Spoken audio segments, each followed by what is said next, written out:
The following is rated not safe for work. It contains strong language, adult situations, and lots of spoilers. Discretion is advised. In the criminal justice system, cinematic-based offenses are considered especially heinous. The dedicated attorneys who investigate these villainous films are members of an elite squad known as the Reels of Justice. These are their stories.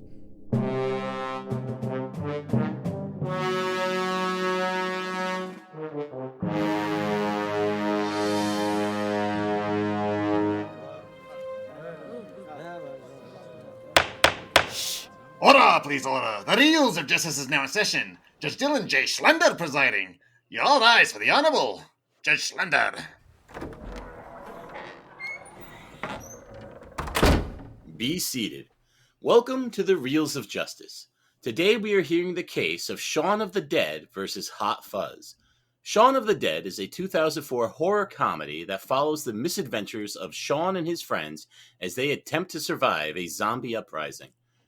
Hot Fuzz is a 2007 action comedy that chronicles the story of Nicholas Angel, a committed police officer who unravels a dark conspiracy within a seemingly peaceful village. For those of you unfamiliar with our court proceedings, in civil cases like this, the counsel appointed to represent each film will present their case for why their client is the superior movie, and ultimately, the jury will render its verdict as to which is the better film. This decision will hereby stand in all rankings and listicles from now on until the end of time, ad infinitum. Mr. Maynard Bangs, you are representing Shaun of the Dead. You may begin your opening statement. Been really working on your podcast voice, haven't you, Your Honor? Oh, well, you know. Your Honor, distinguished members of the court, I think if you'd asked me a couple weeks ago if Hot Fuzz was better than Shaun of the Dead, I might have shrugged and said they were about equal. I've seen them both well over a dozen times. I remember enjoying them both about equally, maybe even in my darkest contrarian moments. I might even have been tempted to make the hot take and say Hot Fuzz is even better. I really am sometimes the very worst example of film Twitter. But it wasn't until I watched the both of them back to back closely with a critical eye that I realized, holy shit, these two aren't even close. I mean, Hot Fuzz is funny. It's extremely fucking funny. But Shaun of the Dead is a brilliant satire of the zombie genre that still manages to craft a serious zombie scenario itself, with stakes and emotional buy-in. It demonstrates mastery of certain literary devices that it employs for great humorous effect. And also, it's extremely fucking funny. So what's the plan? We take Dylan's car, go to Ryan's, kill Phillip. Sorry, Phillip. Grab Ben, go to the Winchester, have a nice cold pint, and wait for all this to blow over. How's that for a slice of fried gold? Well, thank you, Mr. Bangs. Appearing on behalf of Hot Fuzz is Mr. Phillip Mottaz. Please present your opening statement. Thank you, Your Honor. Members of the court, I'd like to paraphrase longtime Reels of Justice head-to-head advocate Jeremy Black by saying, we are here to compare two fine films. He's never said that. He hates both movies. Now, this should go without saying, except if I hadn't said it, then I couldn't have done my impression. So here you are. Our legal team of experts, highly skilled lawyers, and therapy animals can admit that Shaun of the Dead is a very well-made, funny, enjoyable movie, and that it may, in fact, be special to many people. But to paraphrase our client, you don't have to be made of eyes to see that Hot Fuzz is actually the superior of the two, and our legal team will prove this fact without a shadow of a doubt, and if you can't get with it, then jog on. Also, we will be bringing charges on Shaun of the Dead for playing up the cliche of naming uptight characters Phillip. Thank you. We can't help if it's true, damn it. Thank you, Mr. Mottaz. Mr. Bangs, you may proceed with your first exhibit. Shaun of the Dead is just a really excellent example of script writing, and its use of certain literary devices should be taught in school. Let's talk about its use of foreshadowing, although in this case, because the film plays with zombie movie tropes that a majority of the audience would be familiar with, it's more appropriate to say dramatic irony, which Phillip here could tell us is when the audience is aware of something that the characters are not aware of. That's when the audience is aware of something that the characters are not aware of. Thank you. Thank you. All of Act 1 is full of examples of these. As the epidemic is breaking out around them, there are tons of clues that the characters could pick up on that signify something has gone wrong. But they're either so oblivious or so wrapped up in their own personal problems that they don't take any notice. And that results in a lot of opportunities for humorous, dramatic irony. Sometimes they happen in the background, like ambulances whizzing by, frequent news broadcasts that they keep switching off, traffic accidents occurring right nearby. We, the audience, know that these are all signs of an impending zombie outbreak because of the title, but the characters themselves aren't aware of the significance of what's going on around them. Sometimes they're less subtle, like when Shaun and Ed sing with a moaning zombie outside their favorite pub, the Winchester. We know that isn't just some drunk, but the characters don't. Later, when their flatmate Pete says he got bit by a mugger, we understand the full implications of that wound, and the other two do not. That also manages to create an element of suspense in the moment, because now we're all waiting for the time when Pete finally turns into a zombie. And of course, Ed gets the great line after his scuffle with Pete, "Next time I see him, he's dead." There are a lot of wonderful moments in the first act like this, like when Shaun's mom, Barbara, says that a lot of people aren't eating meat these days. This is beyond just crass humor. This is an example of the craft of comedy and more so great storytelling. Mr. Mottaz, would you like to respond to the writing and the craft of Shaun of the Dead?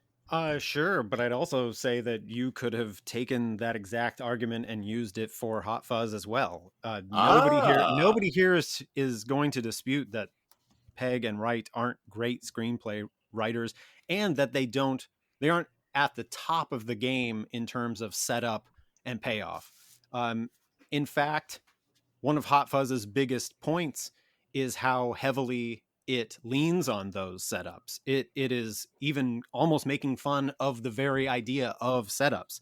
So, yeah, I mean, if you like setups and payoffs, they seem like they're both going off the same DNA, and one of them does it even harder than Shaun of the Dead, and that one is Hot Fuzz. I don't think it does. I do. Watching the two films, Hot Fuzz is sort of a satire, kind of the action genre, but not entirely, right? I mean, sure, but I mean, are you saying under oath that I'm not under oath. Hot Fuzz doesn't set things up or they don't foreshadow things? Because I mean, every line out of Timothy Dalton's mouth for the first 3 scenes he's in is things like "catch me later" and "my prices are killer," and I mean, they are laying it on really thick, and that's just one character. They do it throughout the whole first half of Hot Fuzz. Are you saying that doesn't happen there? I'm saying that because I think that the twist that the villagers are all the killers is actually a twist. I think it comes more as a surprise than suspense. So the breadcrumbs that are being laid all seem like they're trying to lead you off track, and then finally in the end you find out it's all of them. I just think that is actually a little bit of a different twist on what I'd consider. I don't even know if it is an action drama or more of a whodunit, but the Shaun of the Dead uses kind of playing around with the formula of zombie movies so much that you know what to expect and what's coming from it. All right, Mr. Banks, if you'd like to proceed to your next point. I will. I'm going to continue on literary devices, because another one that it does excellently is repetition. And yes, Hot Fuzz does it. It does it. But I don't think it does not do it as much. Almost every line that is said, like in Act 1, ends up coming back somewhere in the film at a different time. And they're usually in an entirely different context. And those callbacks end up being, hilarious, because again, the characters may not even know they're repeating them. There's, probably a dozen or more of these as an example, from "you got red on you" to what's exacerbate mean? I can't list them all, but they're all worth a chuckle, and sometimes they're downright brilliant. Like towards the beginning, we see Shaun run into his friend Yvonne, and she asks him how he's been, and he says surviving. A pretty casual exchange, something we've said probably ourselves. But later, with the apocalypse in full force, Shaun again runs into Yvonne in sort of a parallel moment. They repeat the exact same exchange at the beginning, and now when Shaun says surviving, it's taken on a whole new meaning. And hilariously enough, Yvonne has her own group of survivors with her that parallels Shaun's group exactly, featuring a ton of great British comedy cameos, one of them being Martin Freeman, a frequent collaborator of Pegg's. But the repetition isn't always strictly verbal. There's that long tracking shot of Shaun as he walks from his house to the nearby corner store that gets repeated later, basically frame for frame, except now the world has become zombified. The street is post-apocalyptic, and all the background characters that were there the first time are still there, kind of in the same position, but now zombified. And again, Shaun is oblivious to the change, meaning this is actually an example of both repetition and dramatic irony, and that's why this movie is playing like 4D chess. Well, Philip, is it 4D chess? I don't know if I would say it's 4D chess. I want to. I counted the Ds. This? Oh, okay. Well, I would only object in the terms of this being sort of a wash, because if you want to count the number of times that things are repeated in Shaun of the Dead, I also lose count in Hot Fuzz. There's asking whether you've ever jumped in the air while firing two guns at once.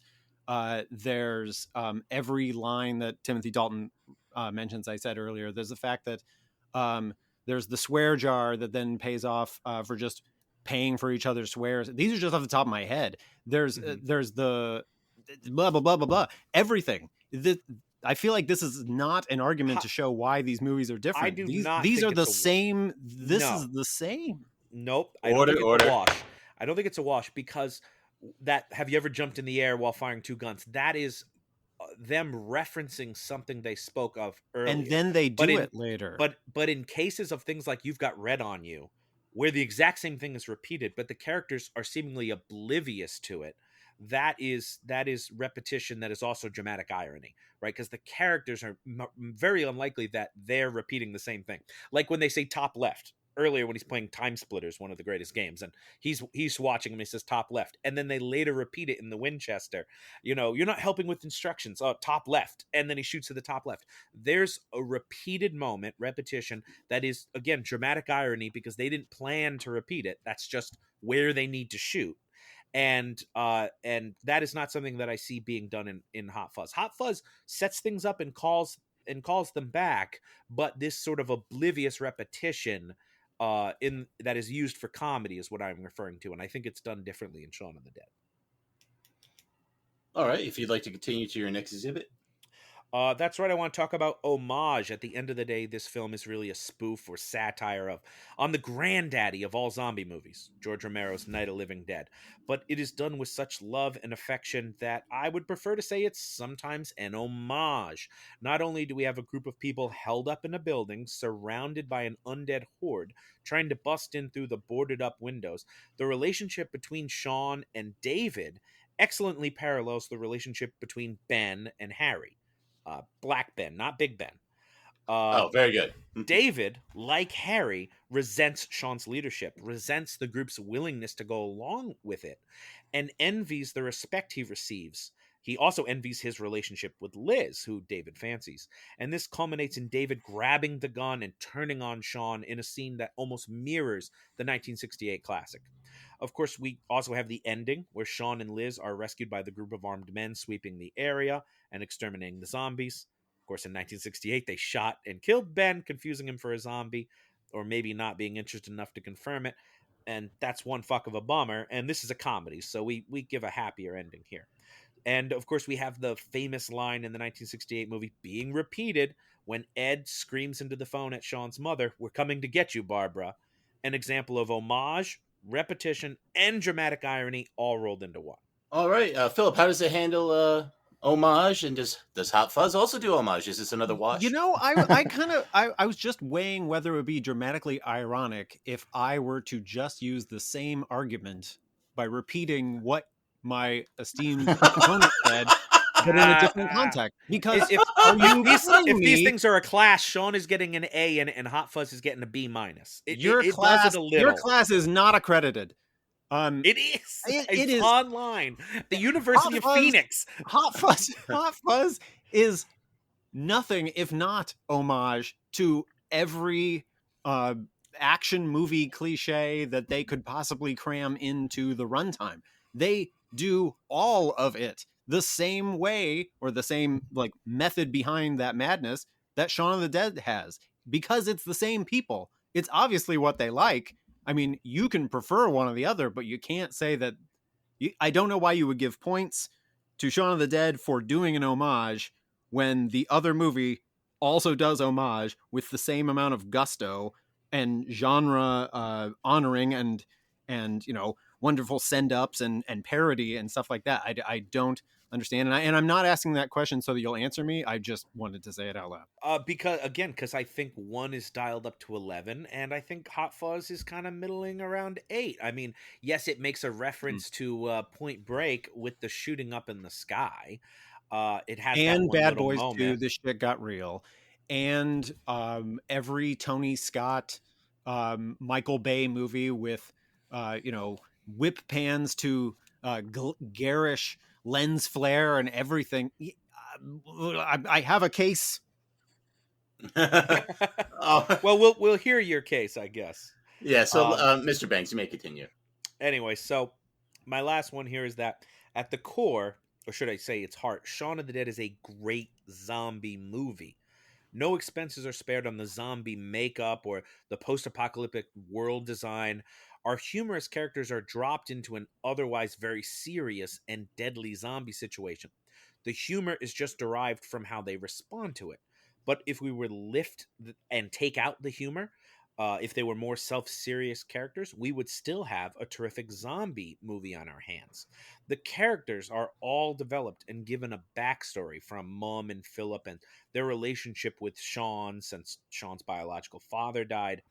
How about that for some heavy drama in your comedy? There's not anything really in Hot Fuzz that gets close to that level of seriousness in the comedy. To Liz and Shaun's fraying relationship, the strain between Ed and Shaun, where Ed's oafishness may actually be adversely affecting his friend, David and Diane, and Liz and the complicated love triangle that exists there, though some feelings are unrequited. David's resentment towards Shaun. Every character in this has some kind of tie to another. It's developed and it plays out on screen before us. And so when these characters begin to die one by one, we feel it, starting with Phillip in the car. Sorry, Phillip. Played, of course, by Bill Nighy, who I hear is a pretty accomplished young upstart who bears his soul to his stepson in his dying moments, breaking all of our hearts.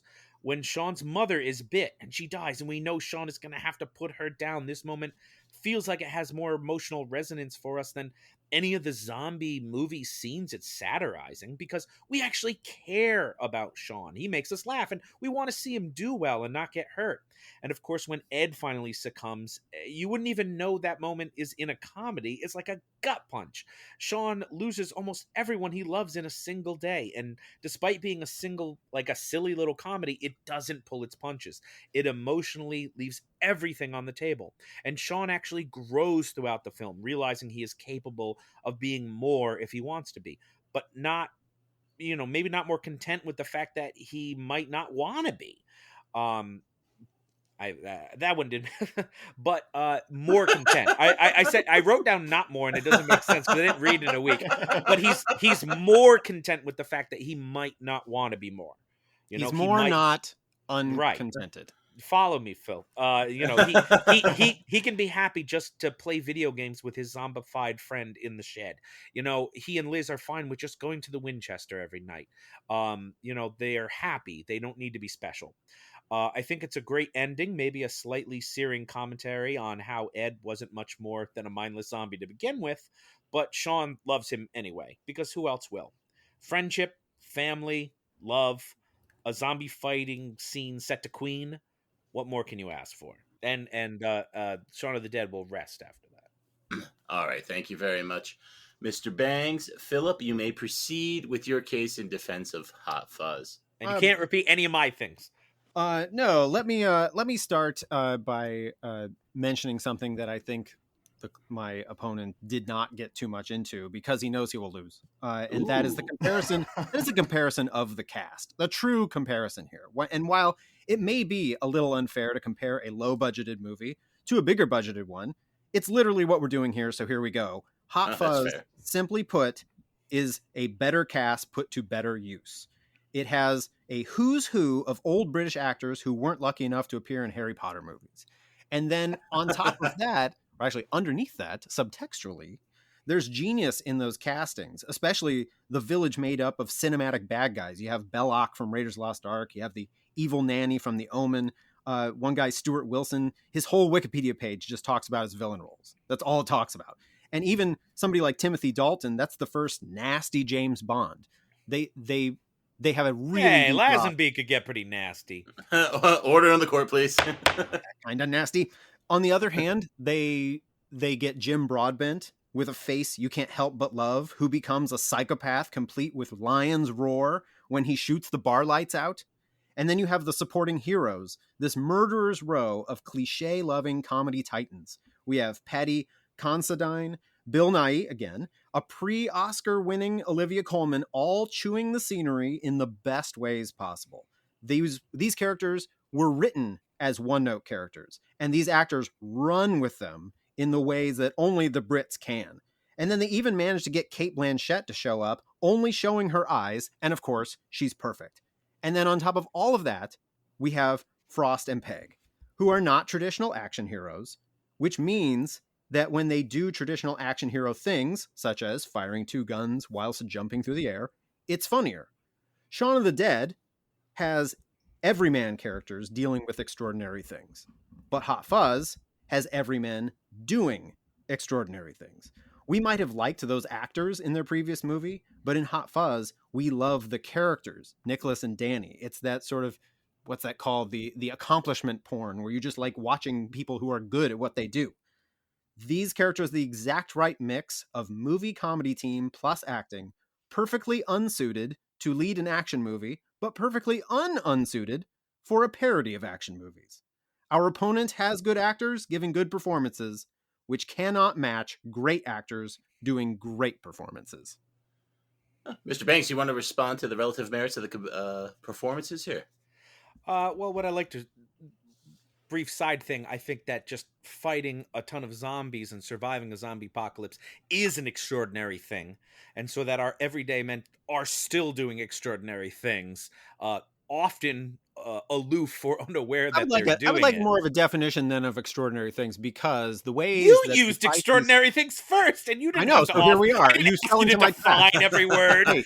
Order, please. What's your definition of the word is? Well, I would say for extraordinary things, what we're alluding to are the things like perfectly shooting out the chain holding a bear trap from the ceiling to then land on someone, as opposed to hitting a slow-moving zombie in the head with a cricket bat or throwing kitchenette stuff at them.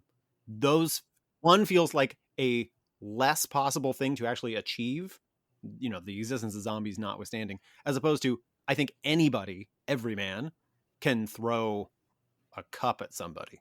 I mean, you're comparing unlikely things to impossible things, but yes, I am. That was the thrust of his argument, man. That's what I meant.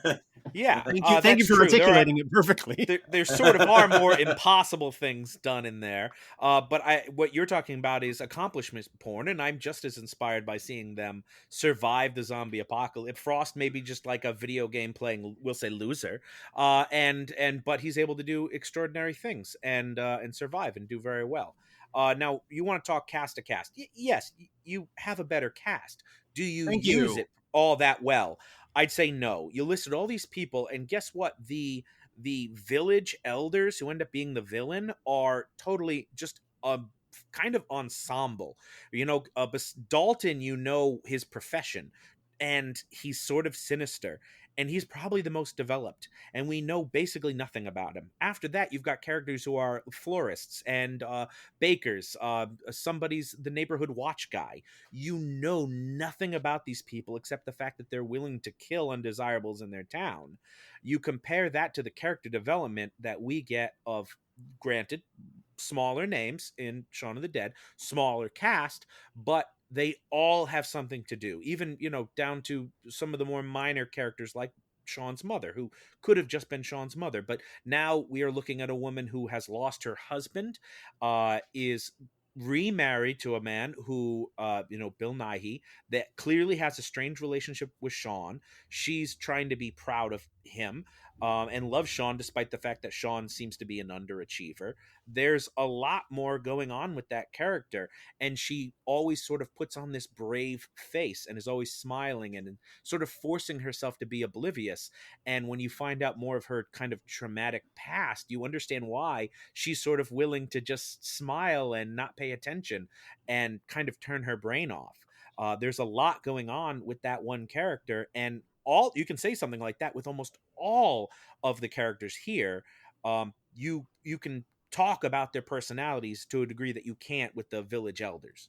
All right, so Philip, if you'd like to proceed with your next exhibit. I would. I'd like to mention something else that the other council brought up about the comedy of this, because he was mentioning how I believe you said, and we could read it back if you want, that you could pull out the comedy element of Shaun of the Dead and still have a functioning zombie movie. Is that a fair assessment? Yeah, that sounds about right. Yeah, I don't know that is necessarily a plus for Shaun of the Dead, nor a minus against Hot Fuzz. That you could take out the comedy and have another version, mostly for the fact that I think that in Hot Fuzz's case, it is one of the few movie comedies where the actual story is funny. And as an extreme example, the actual story of, say, Airplane is not like really inherently that funny. You know, like there's a disaster on a plane and they have to try to survive it. It was like, as you say that's that.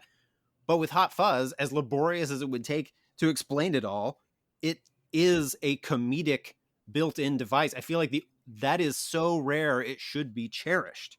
And that is a tremendous credit to these writers who you've already kissed their ass up and down.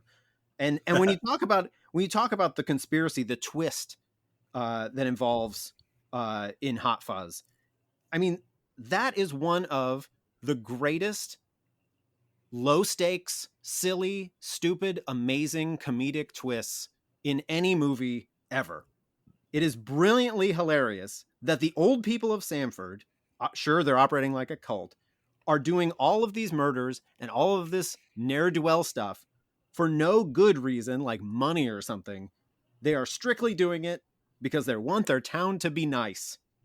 And it's one of my favorite comedic twists ever in anything. It's so dumb and low, and all these people, all these old people that you besmirch them all. You don't know who they are. You don't know one's a doctor and he brought Danny into this world. You don't know their names.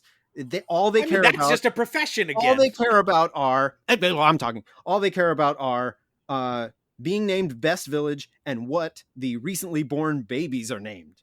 And I mean, we're comparing comedies here, so it's all subjective, which means our opinions matter, which means my opinion matters, which means my opinion is fact, and it's just one movie is funnier than the other. The jokes build on themselves better in Hot Fuzz, helping the momentum of the plot and the movie all together. Way better than Shaun of the Dead. Brief objection. If their village is named Best Village, it would increase tourism, therefore increasing business. So there would be money at play and at stake. So it's not just to be nice. They have something to gain. And you mentioned something about the twist, low stakes. That's why I like that underneath there are stakes to Shaun of the Dead, because it's actually a dangerous scenario. Whereas in Hot Fuzz, you're like, well, who could be killing all these people? And then you find out it's just sort of a bunch of old fuddy-duddies who actually aren't all that dangerous unless they're assembled in great numbers. And then even then, they're clearly not all that dangerous. They aren't that dangerous to the best cop in all of the UK and his newly empowered friends. They managed to kill the last sergeant. They have killed countless other people. They are dangerous. They are dangerous. The humor comes from the fact that they're all like 70 plus, and they get to do double gunshots from riding a bike, and their moms help out. That's where that comes from. And that's what I'm saying, is that in Hot Fuzz, you have characters in a silly situation. Whereas in Shaun of the Dead, you have silly characters in a serious situation. Yes, it's their reaction to the serious situation that the humor comes from. I mean, otherwise the zombies are are as dangerous as any zombies we see in most Romero films in the 60s and 70s. And that's my point about that. All right. Well, thank you. So, Philip, anything else you'd like to bring up for your case? Yes. One more. Going. And I think this ties back into really what we're saying is that I think when we're watching Hot Fuzz, what we're seeing is artistic refinement happening. If you think about, here's this team who's been making shows and movies for a while, simply by virtue of doing it more and more, they're going to get better. So you have things like, think about Wes Anderson going from Bottle Rocket to Rushmore, or even Quentin Tarantino going from Reservoir Dogs to Pulp Fiction. Now, you can like those earlier movies. I do. But you can also see their skills have clearly developed by their second movie. These are those examples. Edgar Wright is one of those examples. And for evidence of where his skills were not entirely helping or like to the point where they could be perfectly used in Shaun of the Dead, I would actually reference something that my colleague referenced, which is the pool cue fight scene. When you watch that with a critical eye, sure, it's fun. It is funny. But when you watch it with a critical eye, you will notice that the momentum of the story, the momentum of the movie stops for the joke. It stages it in a pretty basic way, just pulling it back and having three people whack, whack, whack, whack, whack, whack, whack, whack on the beat. That's it. That's all it is. It comes off a little soggy for the whole movie as a whole. Whereas Hot Fuzz does not have this problem. There, the jokes are integrated into not only the film, but the filmmaking, the story, and the characters. It comes from Edgar Wright's refinement of his craft and using his considerable skills that he has improved from movie 1 to movie 2 to much better use. In other words, he just got better at making movies. And furthermore, Edgar Wright's over-caffeinated style better suits the material for Hot Fuzz. We're talking about what type of comedy it is. It is clearly a parody of every action movie ever, but particularly those made by Tony Scott, Michael Bay, and Shane Black. That type, right? Where yes, you have one-note characters. That's what we're doing here. So his style that is evident in Shaun of the Dead with things like whip pans and smash match cuts, those type of things, all fine.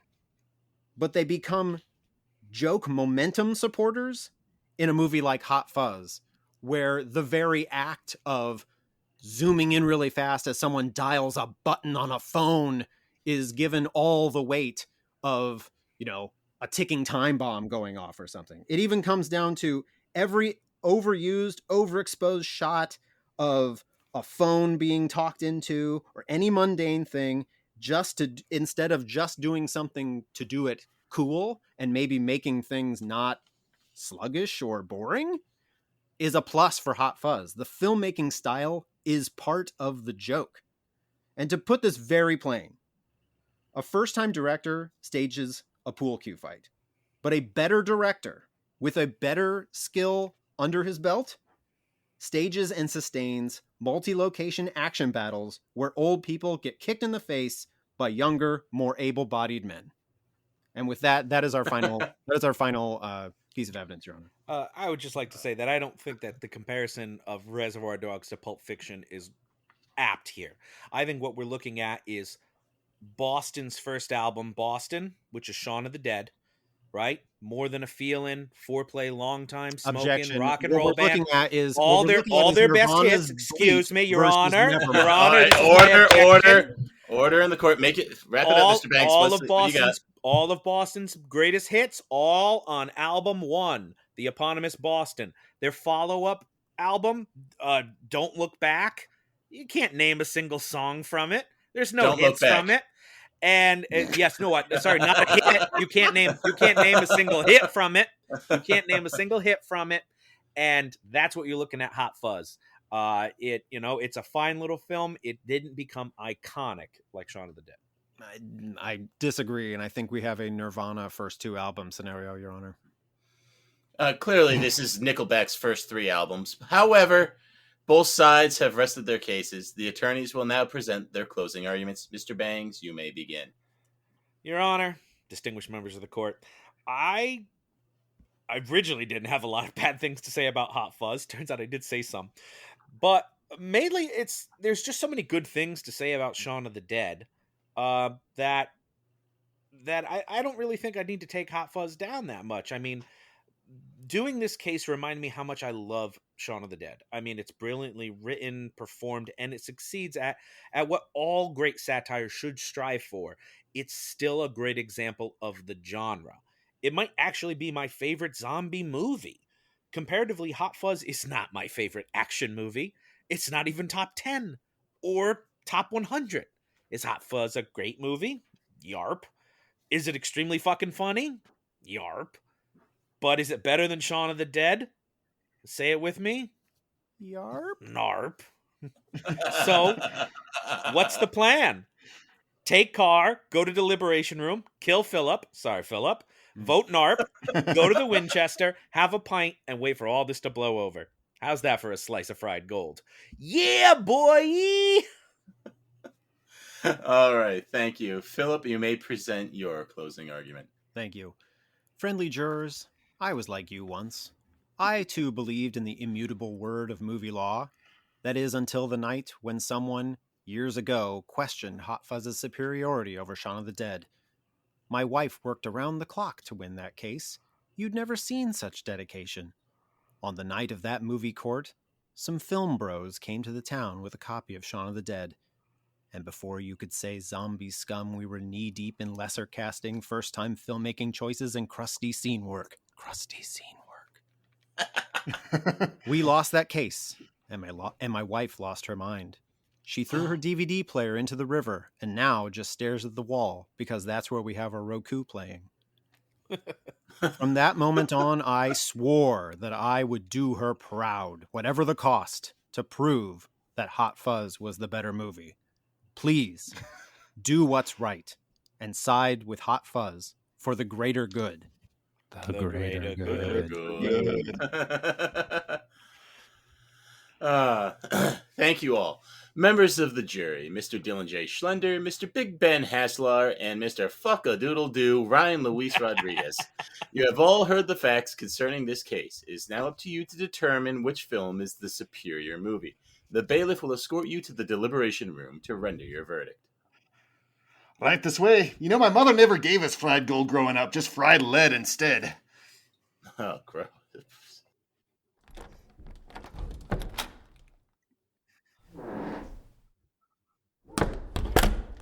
All right, gentlemen, what are we thinking? I want to hear from you, Ben, because Dylan's been chatting up a storm. I don't want to do any more head-to-heads. These are hard. I don't know if I'm going to strain this hard since, like, Galaxy Quest versus Wrath of Khan. You know, I don't want to choose. Both of the arguments are good. And this was, like, the first time since we did, like, Paddington versus Shrek 2, which got me in trouble, where I have, like, a plus and minuses thing on both films. I have nothing on the minuses column on either one. It's all positive. The only thing that I kind of circle to compare with is, they both do homages, they both do tropes, but other than that, everything's good about these films. It's hard to pick.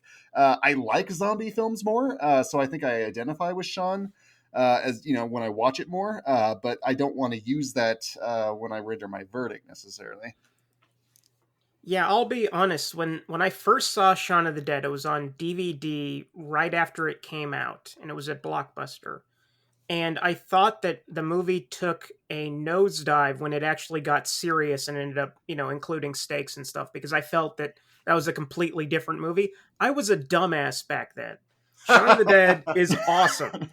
Then Hot Fuzz, I had no interest in seeing because of, again, the fall off in quality that I perceived in Shaun of the Dead. So I first watched it with commentary by Quentin Tarantino. And then I decided to watch it by itself. And I wasn't terribly enchanted with it. But now, looking back at the two movies, I watched them both like maybe 2 months ago. And they're fresh in the craw. And I gotta say, I'm leaning towards Hot Fuzz because I think it's funnier. Like, the flash frames of doing paperwork is absolutely hysterical to me. And just the way that like Phillip said, Edgar Wright builds on himself as a filmmaker, and Shaun of the Dead is not his directorial debut. He made a movie with his friends in 1995 called A Fistful of Fingers, which is a spaghetti western knockoff. And you can see in that early formative stage that he had something special. Shaun of the Dead proves it. Hot Fuzz, I think, exceeds it. Dylan, let's hear from you. Thank you, Ryan. I'll jump in because I do think, as a point of comparison, that Phillip had a stronger argument of Hot Fuzz is the more directorially polished movie, right? Like you did, like this. No, I think I think the style is there and everything, but Shaun of the Dead executes on every single level very, very well. And it's funny, Ryan, you mentioned how the first time you saw it, you thought it took the nosedive when it got really serious.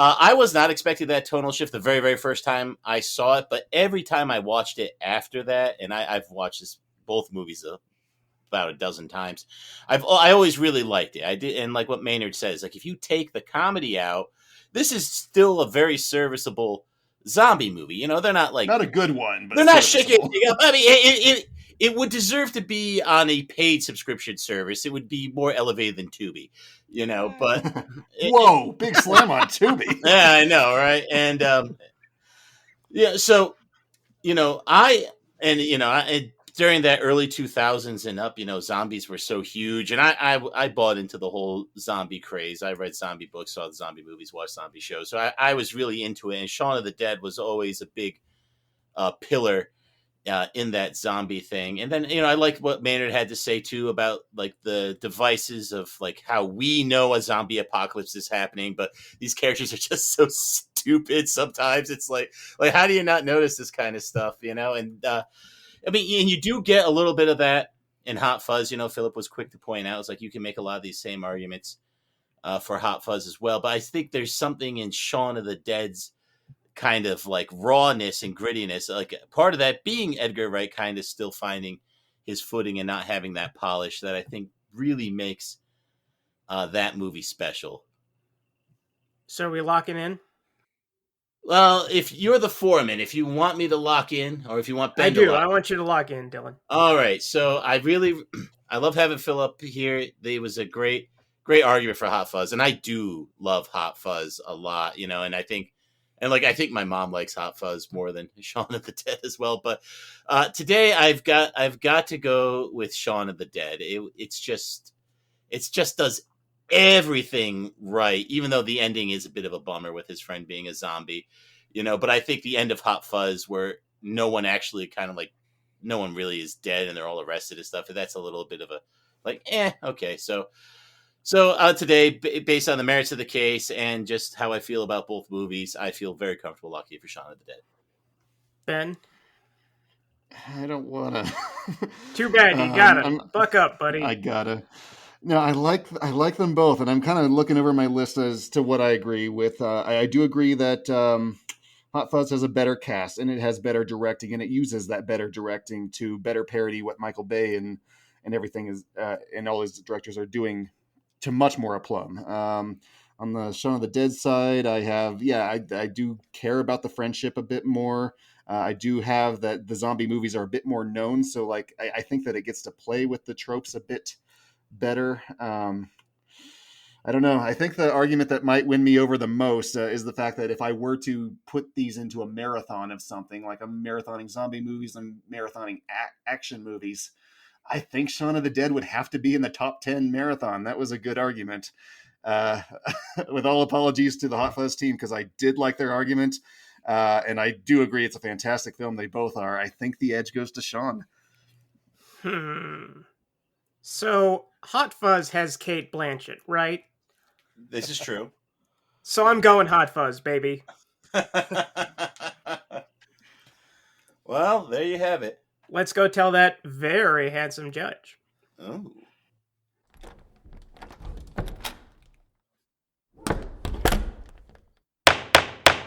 Mr. I know. I'm letting the moment sink in. I wanted to have weight. Mr. Foreman. What happened? Are we back? What? Yes, everyone sit down. Sit down. Order in the court. Jeez. Okay, so put down those delicious Subway $5 footlongs. Mr. Foreman, have you reached $15 footlongs. Freaking inflation. All right. Mr. Foreman, have you reached a verdict? We have, Your Honor. In the case of Shaun of the Dead versus Hot Fuzz, we find in favor of Shaun of the Dead. Kate Blanchett's barely in it, right? Right. Barely. They only let her eyes be in. Order in the court. Get all these moaning zombies out of my courtroom, please. Thank you. That was more Frankenstein than a zombie, but I was trying. All right, we're going to have to cut Thriller out. We can't actually play that. We don't have the rights, so that won't actually be in here when you're listening. But I'll be turning around and you'll see that I have cat eyes at the end. Oh, sweet. I hereby say that we do not think about how Shaun of the Dead is almost 20 years old to spare our egos. Court is adjourned. Man, from bad to worse. Oh, man. Jeez.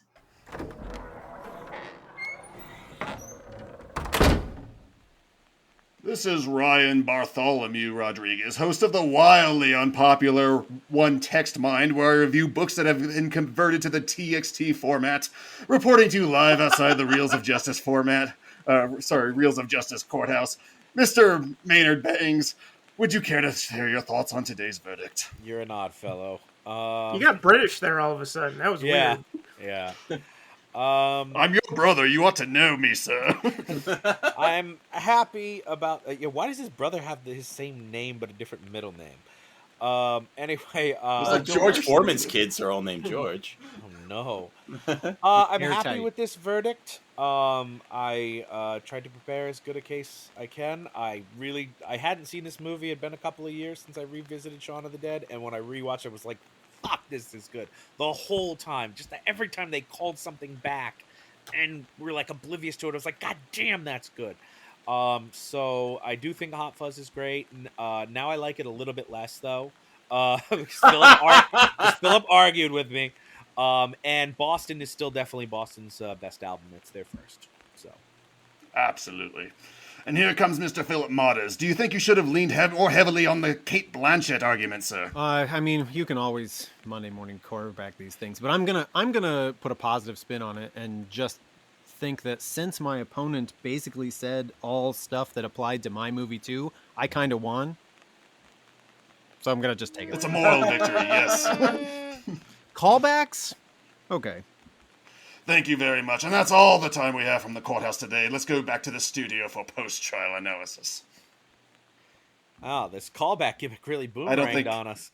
Jeez, I don't think we'll be hearing from Ryan Bartholomew Rodriguez again. Why would he have the same first name as Ryan if he's his brother? Their name's like Dylan R. Schlender. Dylan R. Schlender, yeah, right. That didn't make any sense either. What if they go by if they go by three different names, and it's ostensibly a totally different name? Most of the characters in his names are different.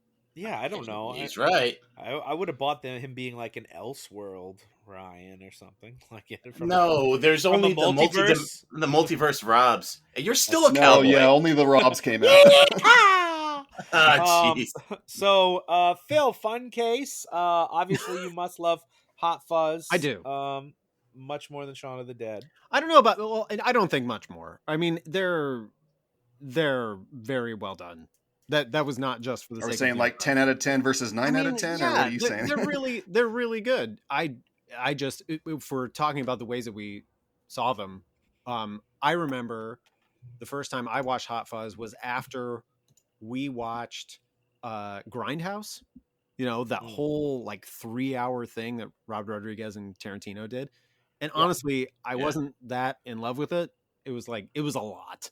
And then for some reason, because I was younger then, we went to go see Hot Fuzz because we liked Shaun of the Dead. And we're like, let's go see Hot Fuzz.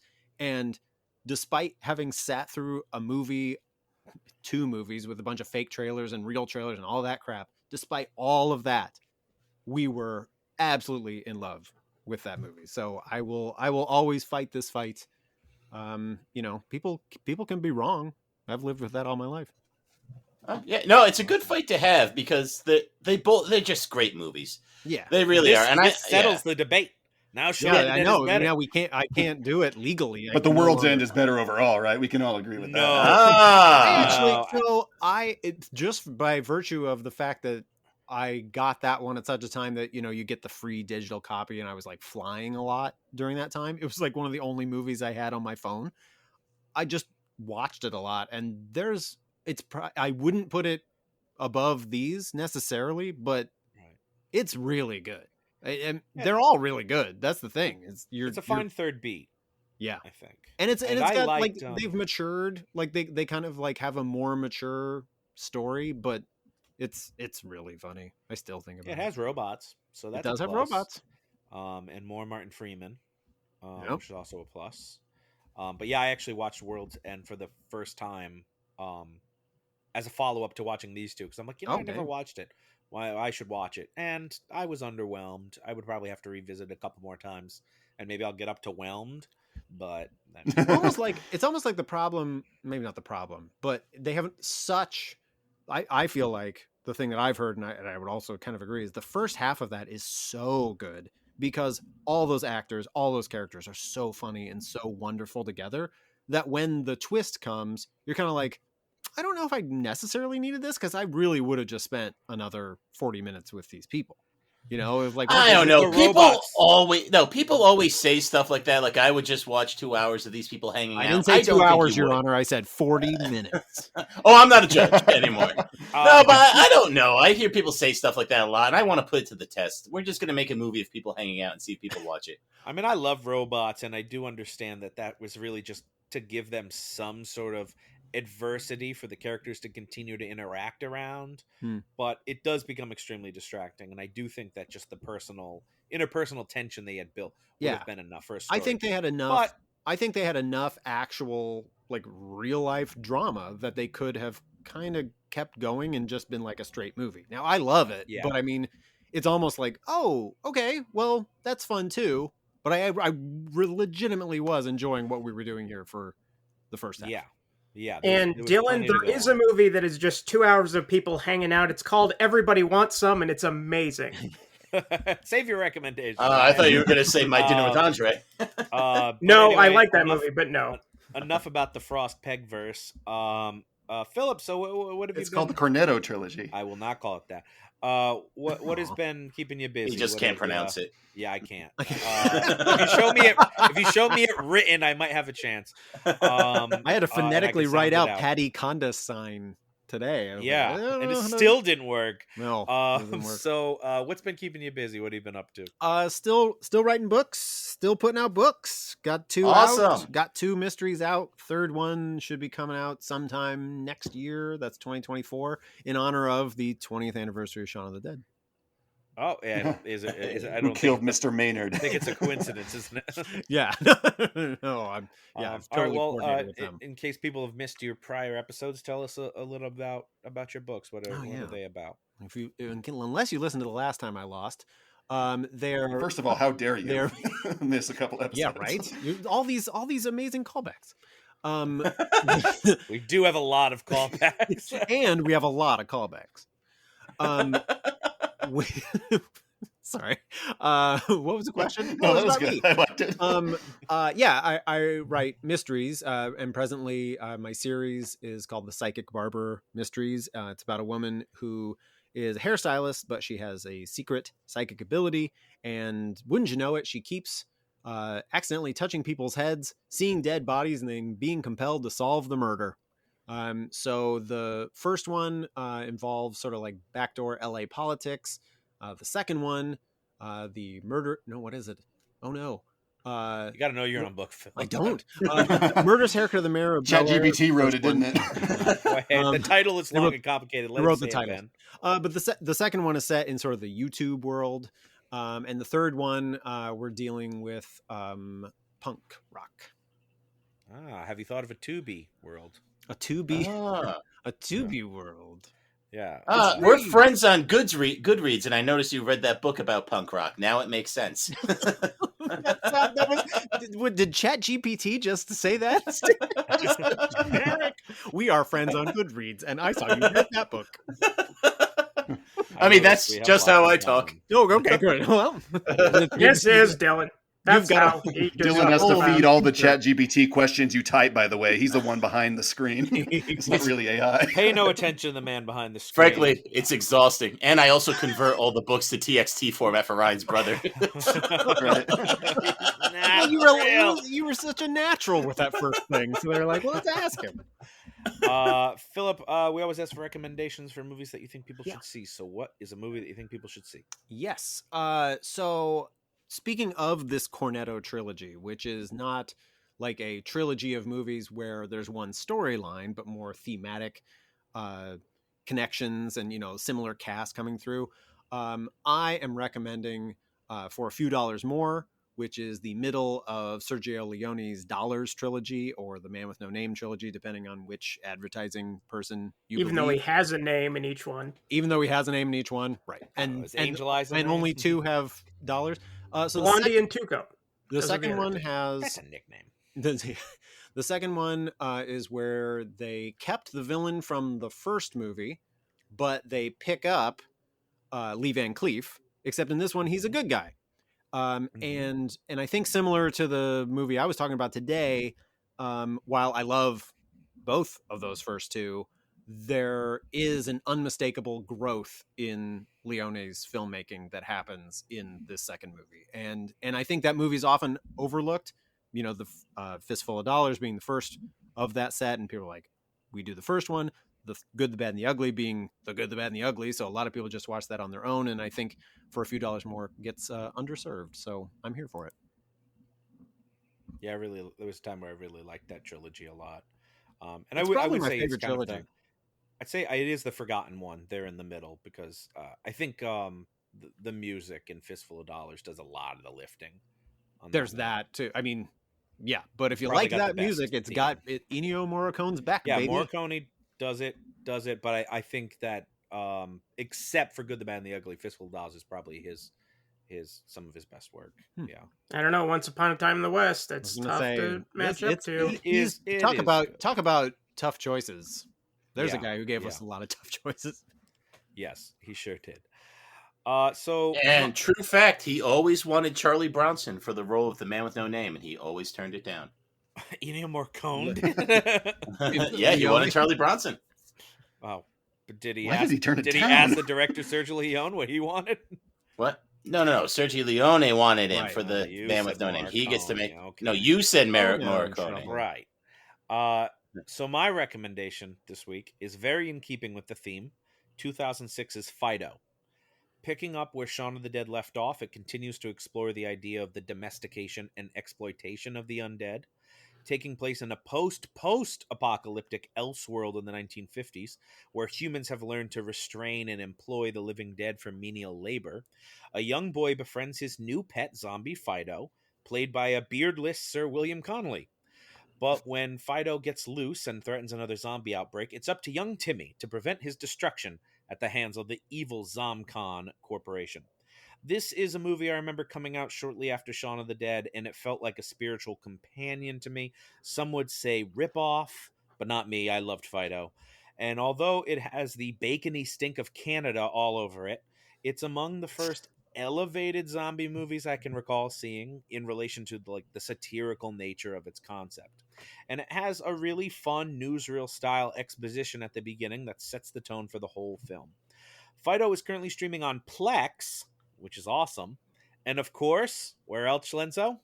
Tubi! That's right, Tubi. Deliver Nice. delight. That's their slogan. Deliver delight? Yeah, if you didn't know that. Yeah, that's what it says on my T-shirt. It makes sense. Yeah, exactly. Way better than Jorf. Schlenzo, what's your recommendation? My recommendation is actually very on topic and also is a zombie movie, and that is the film Dead Girl, which is a troubling and shocking tale that captivates and disturbs the viewer in equal measure. You see, it was released in 2008, and it's an unflinching exploration of youth culture, a cautionary tale that will stay with you, echoing in your mind for days, possibly weeks, after you're done viewing. Through its deft storytelling and skillful direction, Dead Girl forces us to confront the darkest aspects of human nature and the lengths to which we will go to maintain our own sense of power and control. It is not a film for the faint of heart. Ryan. But for those of you who are willing to face the brutal realities of the world we live in, Dead Girl is a must-see zombie feature. Ryan's heart is very strong. Yes, but it's a difficult subject matter. It'd be riddled with trigger warnings if it came out today. Well, hopefully it's still out. Ryan, what is your real recommendation? Although Dylan thought he had a recommendation, but he did not. What is yours? Since today we discussed 2 installments of a great trilogy, my recommendation concerns another great, less so, trilogy from 2002 through 2003, Infernal Affairs. Produced and set in Hong Kong, this deals with many things like the complexities of the late 90s handoff, all done as a series of stylish, pulpy thrillers with tremendous recurring casts, including the iconic Tony Leung, fresh off his stint in several astonishing films by Wong Kar-wai. Most of the important characters don't make it to the finish line in the first Infernal Affairs, so the second one is a prequel, and 3 splits the story into 2 timelines, Godfather Part 2 style. You may be only familiar with the remake, The Departed, but you don't want to miss these. Criterion recently put out a top-notch Blu-ray set, but if you refuse to make the investment, all 3 are streaming on the Criterion channel. And Tubi. You're here. That's a great recommendation, but they got to take a page out of A Better Tomorrow. When you kill off your main character, bring him back in the sequel as the main character's twin. Always a good idea. They tried it in Glass Onion. Yeah, they did. They was ripping off A Better Tomorrow too. I'm sure. Big Bun, what is your recommendation? Not a recommendation. Both films in the court today were comedic send-ups to other genres, so since I already recommended The World's End, which I do not think is better than Shaun of the Dead or Hot Fuzz, just want to set that straight. But I will pick another one that out of that hat and go with Dodgeball, a true underdog story. The way that this film follows the typical sports movie tropes by focusing on a sport as silly as dodgeball is absolutely masterful. The way they're so tuned into the sports ESPN needed to create multiple networks is perfectly parodied with the film's version of ESPN 8, the Ocho, where the League of Dodgeball gets to shine. They really do everything they can in the filming of this to make people throwing rubber balls at each other seem more epic than it really is, or how sports commentators say things just to hear themselves talk, or with over-the-top enthusiasm, and it all comes together in a way that makes all of sports ball seem rather ridiculous. And of course, Ben Stiller and Vince Vaughn knock each joke out of the park as they always do. And if you haven't seen it, or just want to verify that it indeed still holds up, you can do so over at HBO Max. Jason Bateman is so fucking funny in that movie. Oh my god. He is. And the cameos are so good too. I mean, Shatner and Chuck Norris they just kill it. It's Hank great. Azaria. Rip Torn. Everybody's in if it, you except can for dodge a Carranza. wrench, you can dodge a ball. Oh, excellent. Yeah, Hank Azaria is young him in the Yes, strip. yes, absolutely. Yeah. I can. That's Patches. Patches Dodgeball. O'Houlihan. Yeah, Patches O'Houlihan. I can attest that it still holds up in the younger set too, because I think it was last year at my son's, they had like an end of year party at someone's house and they had a big outdoor screen and they were showing dodgeball and I'm like, really, dodgeball? And apparently still works great. I think they're going to do a sequel. I've heard that. Yeah, I heard that. I heard the rumor. One is now in Who the knows if it works. turns out, but yeah. Bodge-doll. Bodge-doll. Bodge-doll. But that's one that we had to watch like all the time, right around when we were watching Shaun of the Dead all the time, like right around the end of high school, early college. Yeah, that was a favorite. That was in frequent we watched rotation. Dodgeball a lot, for sure. We watch Cheats a lot. When are we going to get Cheats on the show, Maynard? You promised it. We've recommended it, so that's as far as it can. So it's been on the show. Yeah, it's as that's far as it true. can go. I mean, if you That's put what it, I guess. if you This is put it just up a against, stealth recommendation. yeah, what are we gonna put it up against another Mary Tyler Moore movie? Like, it'll Ordinary win. people. Yeah, and it'll win. Thoroughly And with modern that, Millie? we are all Jeremy out Black of will show. take it. But we want to thank our guest Phillip Mottaz for joining us. Thank you, Phillip. Thank you very much, everybody. Merry Christmas. Not quite, but we hope you'll join us again as well, maybe around Christmas. Ooh. And we hope everyone else will join us again as well, as the reels of justice keep turning. Count it. Patches. Please follow us on Twitter at Reels of Justice, Instagram Reels of Justice, and Facebook.com/Reels of Justice.